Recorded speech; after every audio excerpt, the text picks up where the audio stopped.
Boa tarde, boa noite, bom dia a todos os assinantes do canal, em especial a você que está me acompanhando. É muito legal ter você por aqui. A você que está chegando hoje e acompanhando hoje, seja muito bem-vindo. Me dê o privilégio de ter você conosco. Se inscreva no meu canal para receber as novidades. E hoje nós vamos falar de um tema polêmico que os alunos mandaram o WhatsApp para mim, mandaram mensagens pedindo para que eu comentasse sobre esse tema. Em primeiro lugar, eu gostaria de dizer para vocês que é lamentável eu ter que comentar um tema desse. E o título da matéria é a seguinte: Jovem Pan demite Adrilho Jorge por suposta saudação nazista em debate sobre fala de monarca. Bom, primeiramente, eu fico olhando as redes sociais e eu olho e vejo muitas pessoas chamando as outras de nazistas, fascistas ou comunistas. E eu gostaria de fazer uma distinção. O nazismo, as principais características do nazismo a gente encontra no livro Mein Kampf, de Adolf Hitler. São o Estado com poder absoluto, a proibição da liberdade de expressão, a eugenia, nacionalismo, proibição de livre mercado, tentativa de retomar o paganismo em detrimento ao cristianismo, valorização do sentimento de nacionalismo, proteção do país e defesa da sociedade nacional, centralização do poder nas mãos de um líder, utilização da presença do militarismo e de preceitos religiosos como forma e a abolição de preceitos religiosos como forma de controle e manipulação da população, perseguição e uso de violência contra os opositores do regime, censura e controle dos meios de comunicação, desvalorização à cultura e à arte. Esse sistema nazista, ele foi responsável pela morte de 6 milhões de judeus, entre homens e crianças, durante a Segunda Guerra Mundial. Vou chamar a atenção de vocês para os números. 6 milhões de judeus. Também a Alemanha nazista perseguiu e matou outras pessoas por serem consideradas de raça inferior. Então os alemães eram a raça ariana superior e os outros a raça inferior. Por razões políticas, ideológicas ou comportamentais, como ciganos, poloneses, homossexuais, deficientes, comunistas, testemunhas de Jeová, adventistas, entre outros. Quando você fala que alguém é fascista, e eu vejo muito isso na rede social, é um tipo de governo onde todas as esferas da sociedade são controladas pelo Estado. Impera o totalitarismo nacionalista. Ele surgiu no século XX na Europa e tem como característica o poder do Estado, nacionalismo exacerbado, tentativa de tomar o paganismo em detrimento do cristianismo, proibição de liberdade de expressão, antiliberalismo, proibição do livre mercado e proibição de participação política da população. O símbolo do fascismo era a fácil, uma arma usada pelos antigos romanos, que significava que a união faz a força. Quando eu vejo outros chamando colegas de comunistas, o comunismo é uma doutrina social cujo objetivo é restabelecer o que se chama de Estado natural, em que todas as pessoas têm direito a tudo, mediante a abolição da propriedade privada e o fim de lutas de classe. Tem origem na palavra communis e tem como principais idealizadores Karl Marx e Friedrich Engels. Coletivização dos meios de produção, resultado que é produzido é dividido nos meios da população e a produção deve ser o suficiente para a manutenção da sociedade. Abolição do Estado e das fronteiras nacionais. Se você quiser saber mais sobre o comunismo, leia Capital, e Manifesto Comunista. Então, na hora de chamar alguém de nazista, de fascista ou de comunista, pelo menos saiba aquilo que você está falando. Né? Bom, o que aconteceu? No dia 9, né, o comentarista Adrilles Jorge, ele, ao participar de um programa de televisão, ele fez uma suposta saudação nazista.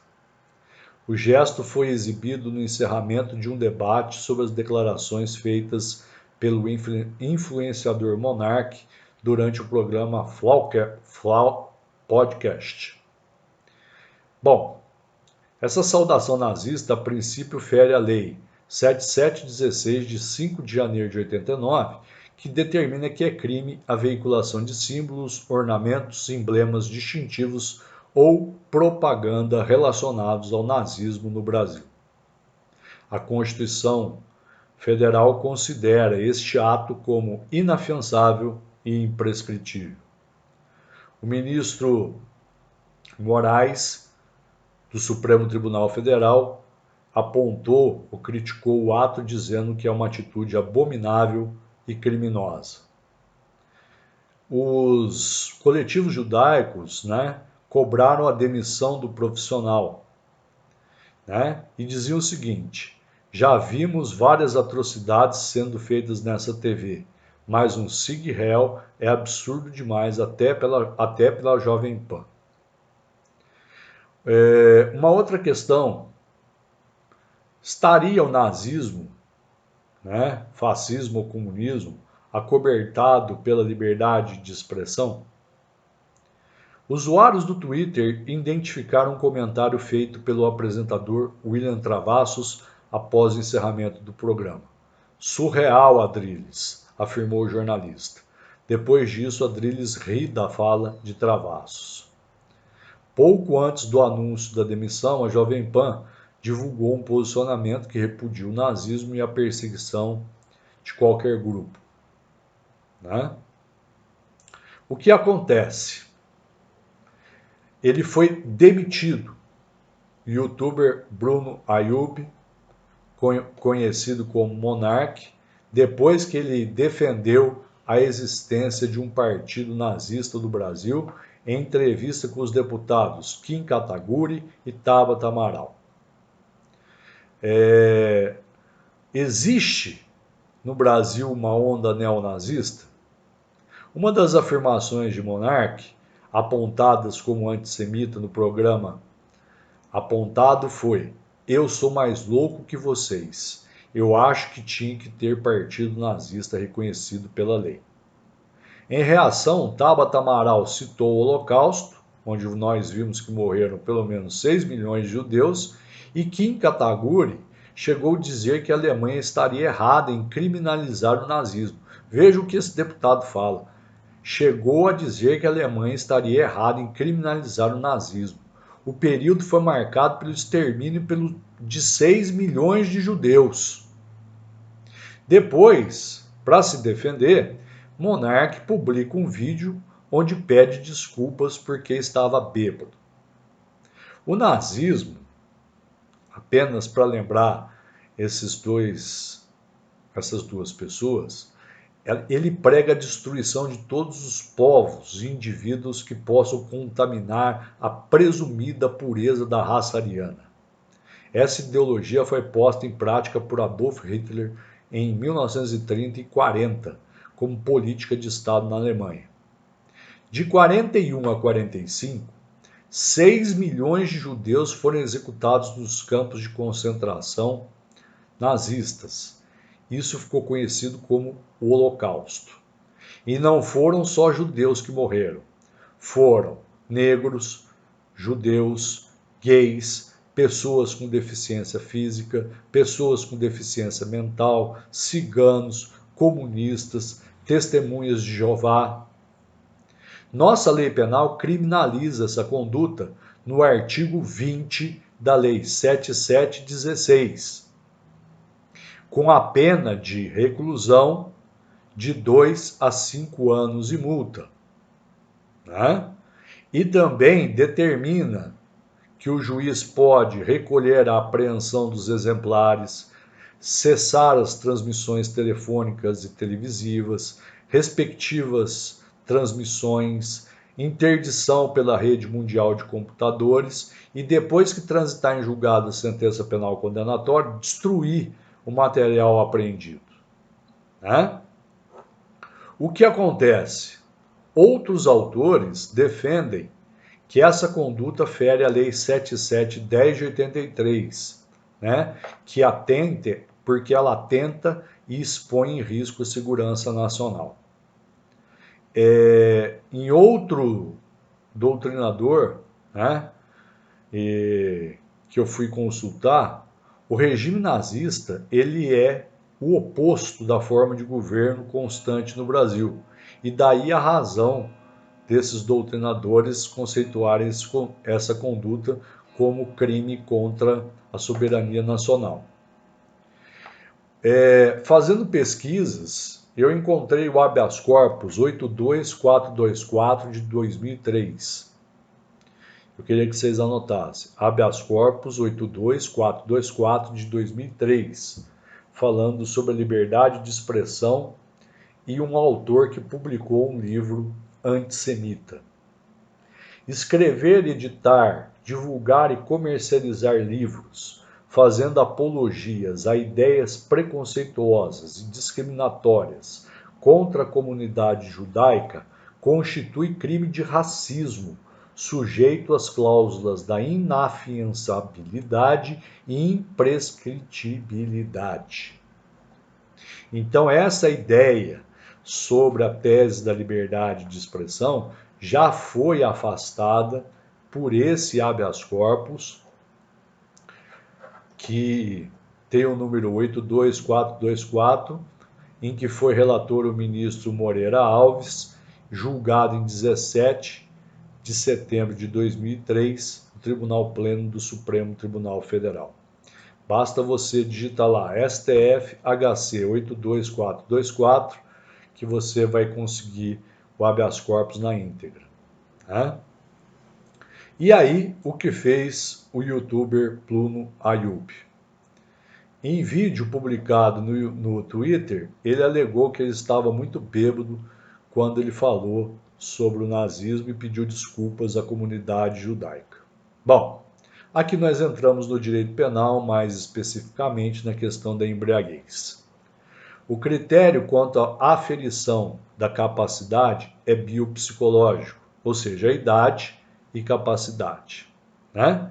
Não basta o agente estar embriagado por caso fortuito ou força maior para que seja considerado inimputável. Deve haver também perda total da capacidade de entendimento. O que é a embriaguez? É a intoxicação aguda e transitória em decorrência do álcool ou de qualquer substância de efeitos análogos, podendo progredir de uma ligeira excitação até o estado de paralisia e coma. No Código Penal, ela deve ser acidental, decorrente de caso fortuito, ou seja, ele ignora o caráter inebriante da substância que ingere, ou força maior, quando ele é obrigado a ingerir a substância. Porém, quando ele voluntariamente se embriaga, nós temos a embriaguez pré-ordenada, considerada como axio libre em causa, que é uma circunstância agravante genérica. Então, esse entendimento, essa tese de defesa dele, de que ele estava embriagado, longe de beneficiá-lo, pode até prejudicá-lo. Né? Então, quando nós falamos a respeito desse tema, é muito triste nós vermos pessoas falando que outras pessoas são antissemitas, são nazistas, são fascistas, são comunistas, sem ao menos saber o que é nazismo, fascismo ou comunismo. E quando você faz um programa, e nesse programa você defende a criação de um partido que foi responsável pela morte de 6 milhões de pessoas, isso é o crime de genocídio, que é o extermínio de um povo cultura ou religião, conhecido como Holocausto, onde morreram negros, judeus, gays, pessoas com deficiência, ciganos, comunistas, testemunhas de Jeová. E quando um outro chega ao ponto de dizer que na Alemanha, a Alemanha está errada em criminalizar o nazismo, nós estamos criando praticamente uma desigualdade entre os seres humanos. E se vocês pegarem esse acórdão do Supremo, né, ele diz assim, uma parte que eu achei muito interessante.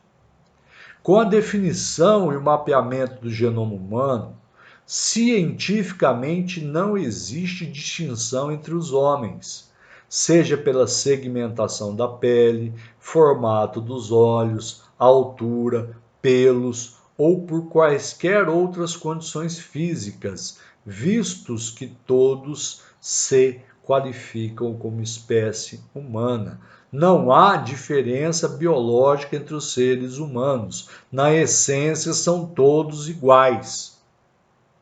Isso me deixa, né, completamente chateado. Então, para vocês que vão prestar concurso, quais são os temas principais que podem ser abordados e que podem ser questionados? De maneira bem rápida, eu fiz só aquela passagem da distinção entre nazismo, comunismo e fascismo, para que as pessoas, antes de escreverem alguma coisa na internet, saibam o que é, né? A questão, primeiro, a saudação nazista. Segundo, o nazismo não é uma liberdade de expressão, tá? Outra questão que pode ser questionada, qual crime cometido ele pode ser enquadrado na Lei 7716, de 5 de janeiro de 89, que define os crimes resultantes de preconceito de raça ou de cor. Nós temos também possibilidade de enquadramento na Lei 7710 de 83 e, por exemplo, se mandarem ou se pedirem para que vocês façam uma dissertação sobre crime de nazismo ou nazismo e liberdade de expressão, o Supremo já publicou, né, já decidiu que todos os seres humanos são iguais e quem escreve, edita, divulga, comercializa e faz apologia contra a comunidade judaica pratica crime de racismo sujeito às cláusulas de inafiançabilidade e imprescritibilidade. Outra questão já, uma questão que eu gostaria que vocês tivessem, né, oportunidade de ver, entrem no Google, digitem lá STF-HC 82424, vocês vão ter, né, na íntegra o habeas corpus ou a decisão do habeas corpus e vocês vão ver isso. E ele fala o seguinte, né? As distinções entre homens por restrições ou preferências de raça, cor, credo, descendência, origem nacional ou ética, inspiradas na pretensa superioridade de um povo sobre o outro, são exemplos a xenofobia, negrofobia, islamofobia, antissemitismo. E a Constituição Federal impôs a esses agentes a imprescritibilidade e impôs para que fique ad perpétua rei memória, verberado repúdio e abjeção da sociedade em relação à sua prática.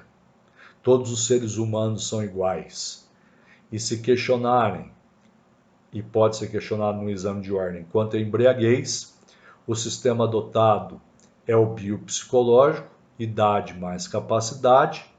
A embriaguez é uma intoxicação aguda ou transitória em decorrência de álcool ou outra substância de efeitos análogos. Para que ela se configure, é necessário que ela seja acidental, decorrente de caso fortuito ou força maior, mas se ela não for acidental, ela pode se configurar como a actio liberi in causa, ação livre na causa, que é a embriaguez pré-ordenada, que é uma causa geral de aumento de pena, uma circunstância agravante genérica. Né? Então, com essas considerações, pedindo desculpas aí por eventuais excessos de minha parte, eu gostaria de agradecer a todos e convidar para vocês para o próximo vídeo, mas eu resolvi fazer esse vídeo ante a vários pedidos que me foram endereçados para falar sobre o tema. Grande abraço a todos, que Deus os abençoe e espero que eu tenha atingido a minha finalidade. Grande abraço.